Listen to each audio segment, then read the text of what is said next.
the soldiers of the army of salvation that God is raising up to save the world.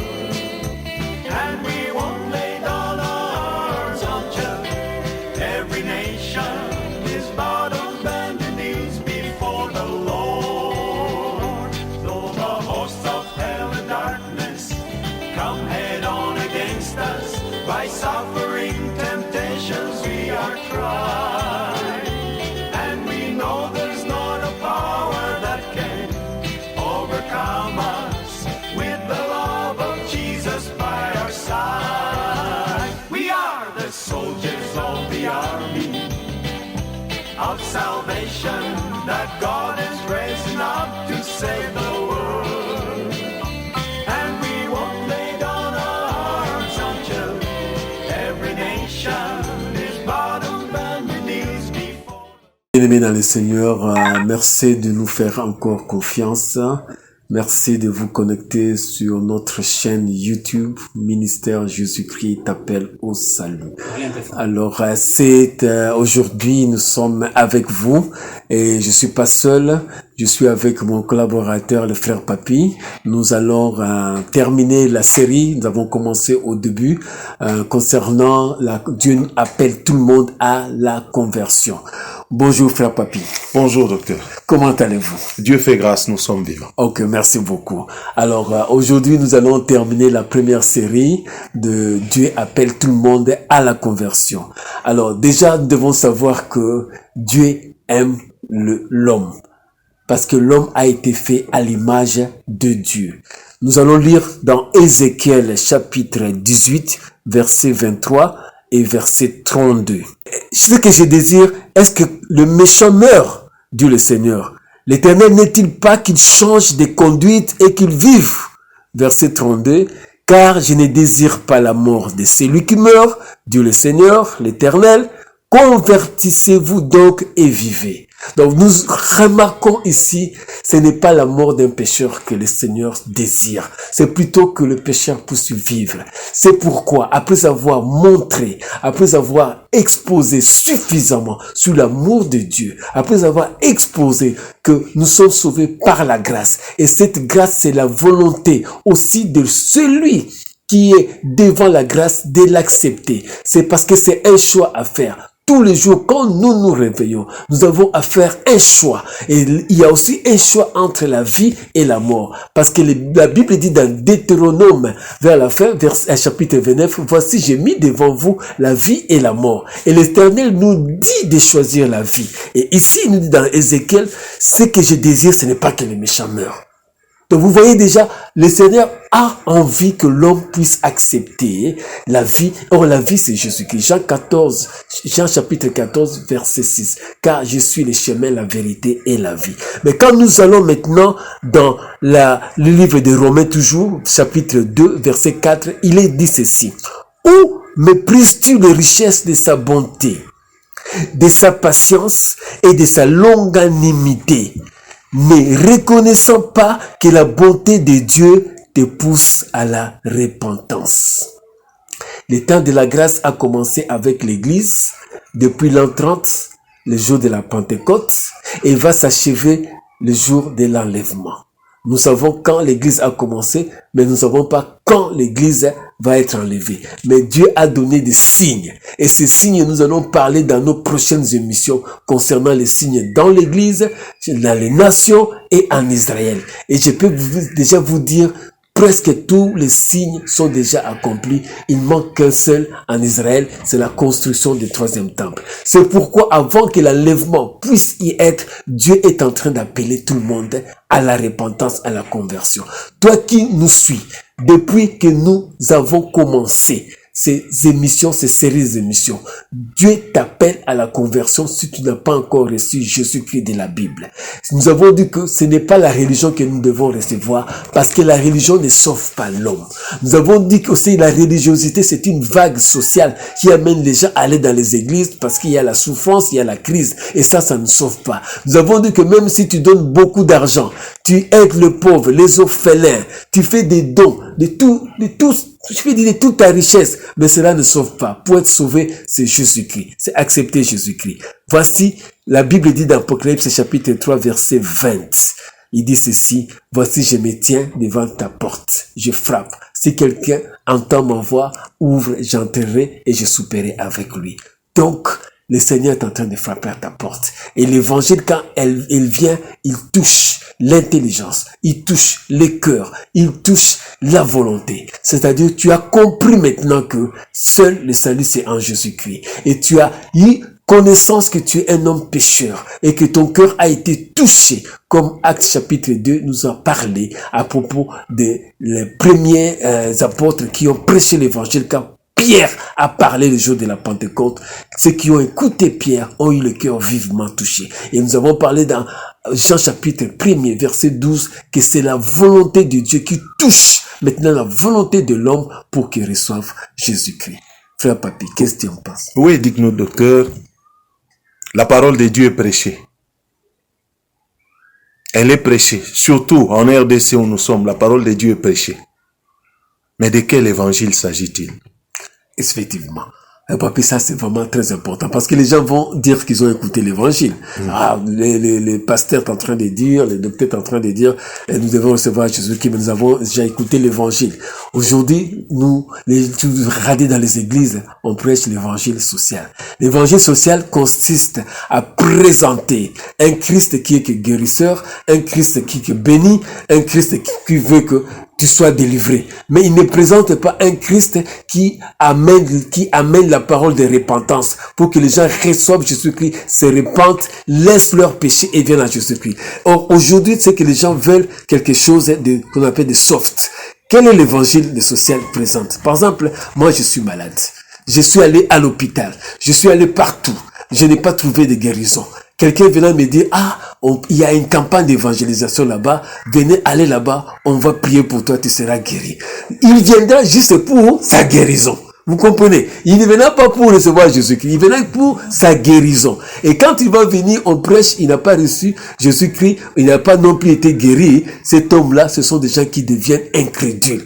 Il va dire, vos églises là-bas, vous avez promis la guérison, vous avez promis des richesses, vous avez promis que les gens, quand ils reçoivent Jésus-Christ, ils sont bien dans leur vie, les problèmes sont finis, ils sont mieux, mais nous qui prions, nous venons à l'église, mais nous sommes toujours dans les problèmes. C'est-à-dire, il avait reçu l'évangile du social. Mais dites-nous, docteur, est-ce qu'il n'y a pas un problème de prédicateur?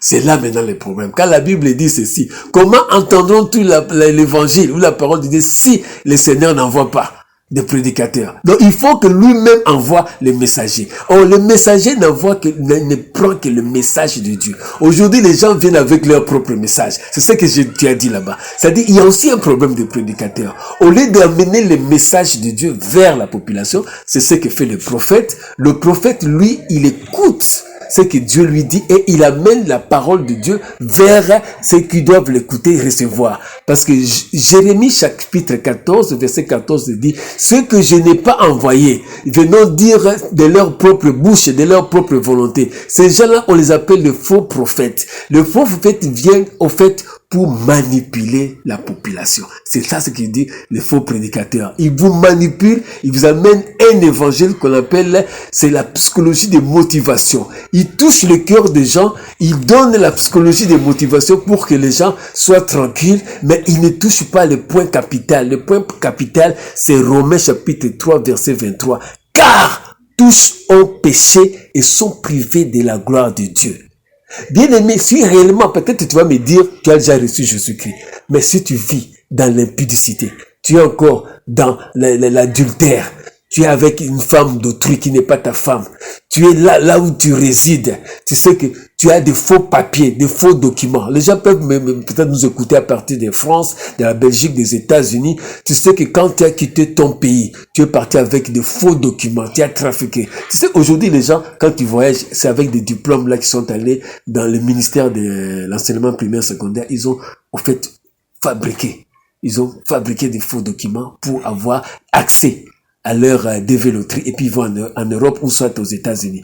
Tout cela, c'est le péché. C'est-à-dire qu'il continue à vivre avec le faux et usage de faux. C'est-à-dire qu'il n'est pas encore repenti. Il doit se repentir et accepter Jésus-Christ parce que bientôt, le son de la trompette va sonner. La trompette sonnera et ça sera trop tard. Mais Dieu dit dans Ézéchiel 18, 23 et 32, il ne veut pas la mort d'un pécheur. Mais toutefois, il y a un problème. Certaines personnes sont déçues par des paroles,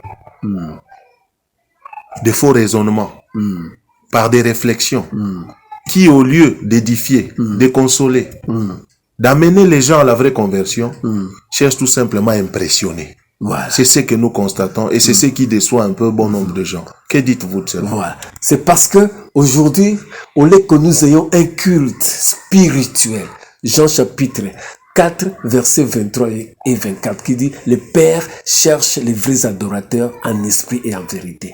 Mais dans les églises, maintenant, ce sont les images. Les églises, maintenant, ce sont les cultes de personnalité. C'est-à-dire, les pasteurs, aujourd'hui, ont pris la place de Dieu. C'est là que je dis souvent qu'il y a une confusion entre Dieu et la religion.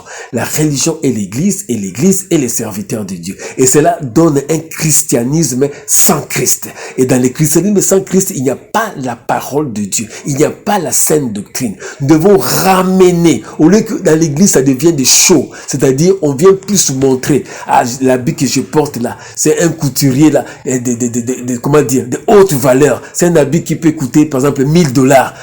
Tu vois, qu'est-ce que nous avons besoin de ça à l'église? On met la photo d'un soi-disant représentant légal ou le fondateur de cette religion, sa photo est là-bas, et il y a pris une photo de celui qu'ils appellent soi-disant Jésus, parce que personne n'a jamais vu Jésus au temps où Jésus était là, et il a pris sa photo.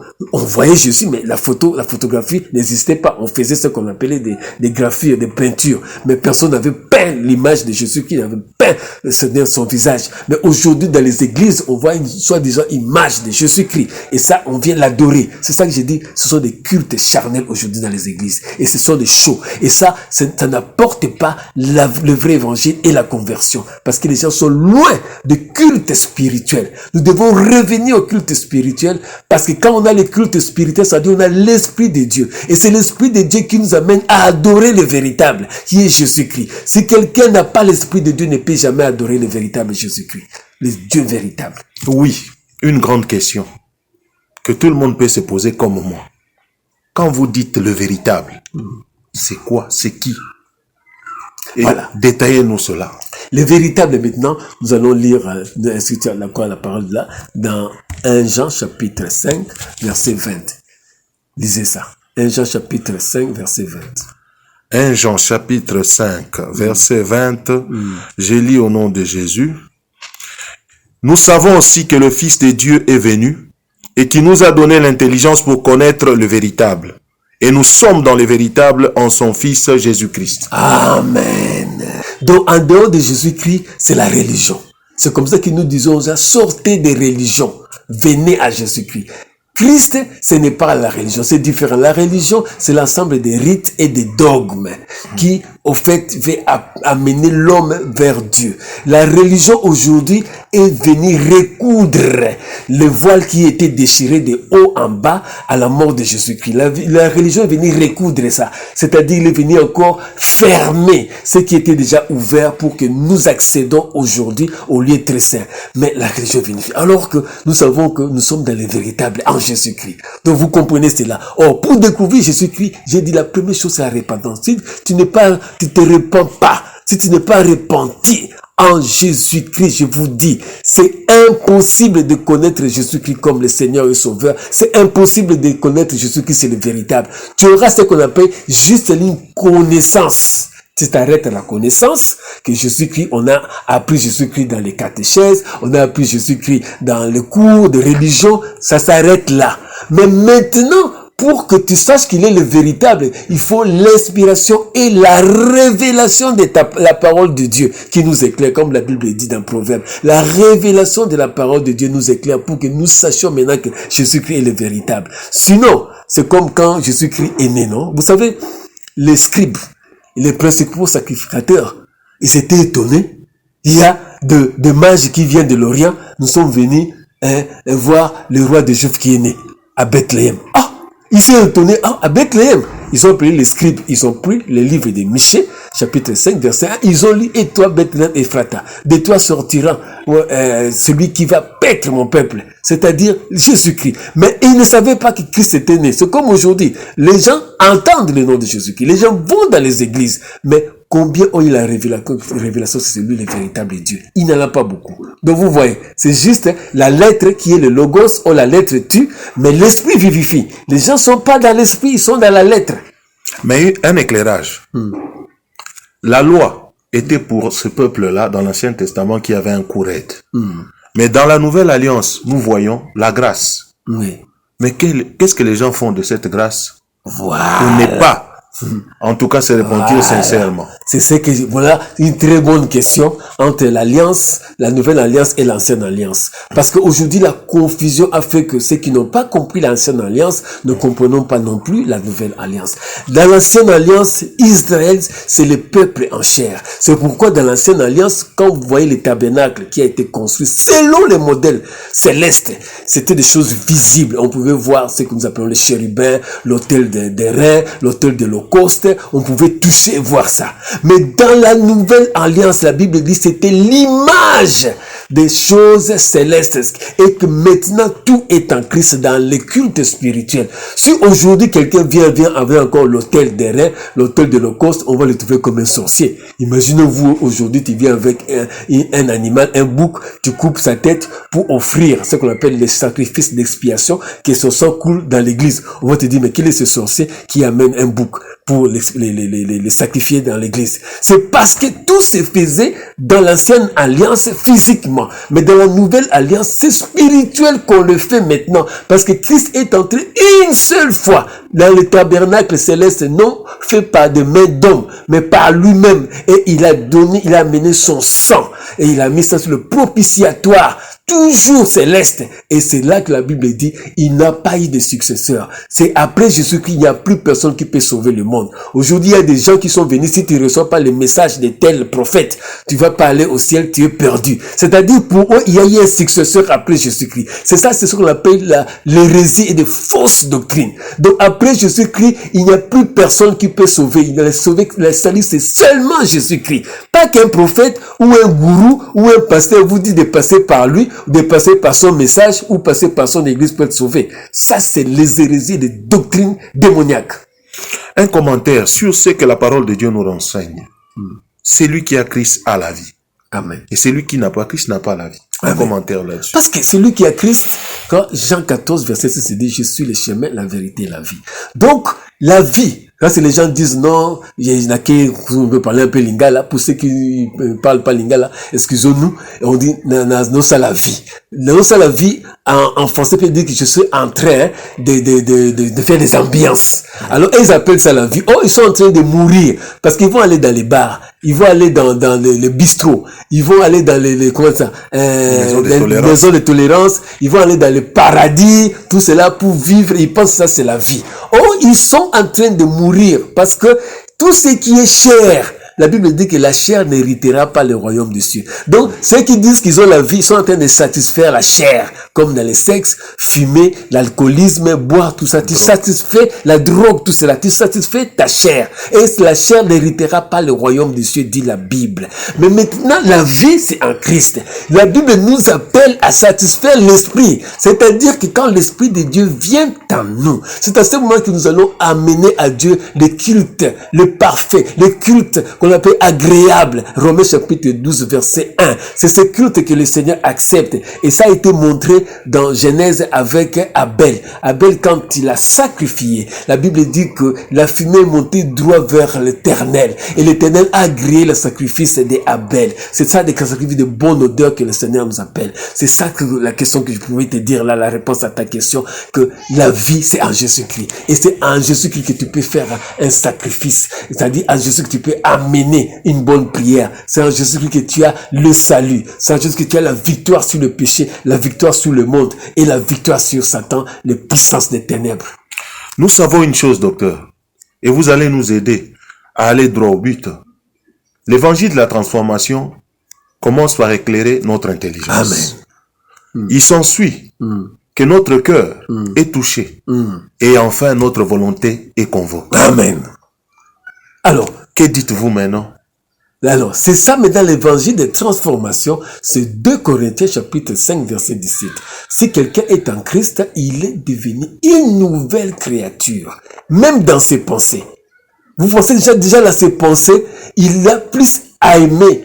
La Bible dit, il va s'affectionner avec des choses célestes. Il va aimer ce qui est de Dieu. Il va aimer la prière. Il va aimer prêcher la parole de Dieu. Il va aimer évangéliser. C'est comme ça que tu dis là de l'évangile des transformations. Mais si l'évangile des transformations ne te touche pas, tu vas rester un religieux. Tu vas à l'église sur le jour. Quel est le message que vous pouvez lancer au peuple de Dieu qui nous écoute, qui nous suit en ce moment? Parce que nous sommes presque à la fin. Ok, comme nous sommes à la fin, j'appelle ceux qui n'ont pas encore reçu Jésus-Christ. Là où tu es, répands-toi, parle à Jésus-Christ. Jésus-Christ t'écoute. Dis au Seigneur Jésus-Christ, Seigneur, je reconnais que je suis pécheur. Je conduis ma vie comme moi-même. Aujourd'hui, je t'accepte comme Seigneur et Sauveur. Entre dans ma vie pour que je puisse devenir enfant de Dieu, selon Jean chapitre 1er, verset 12. Et quand tu es né de nouveau, tu hérites le royaume des cieux. Voilà, nous sommes arrivés à la fin. Je voudrais remercier tout le monde qui nous ont suivis et je vais aussi vous demander pour nos prochaines émissions nous suivre parce que nous allons maintenant entrer dans la nourriture solide qui est au fait la prophétie. Nous allons maintenant parler de prophétie. Oui, frère Papi. La joie est pour moi, car ce peuple a compris et a saisi. Et Dieu veut que nous soyons tous sauvés. Amen. Abonnez-vous massivement. Amen. Au revoir et à la prochaine. The soldiers of the army of salvation that God is raising up to save the world. And we won't lay down our arms until every nation is bowed on bended knees before the Lord. Though the hosts of hell and darkness come head on against us by suffering temptations we are tried, and we know there's not a power that can overcome us with the love of Jesus by our side. We are the soldiers of the army of salvation.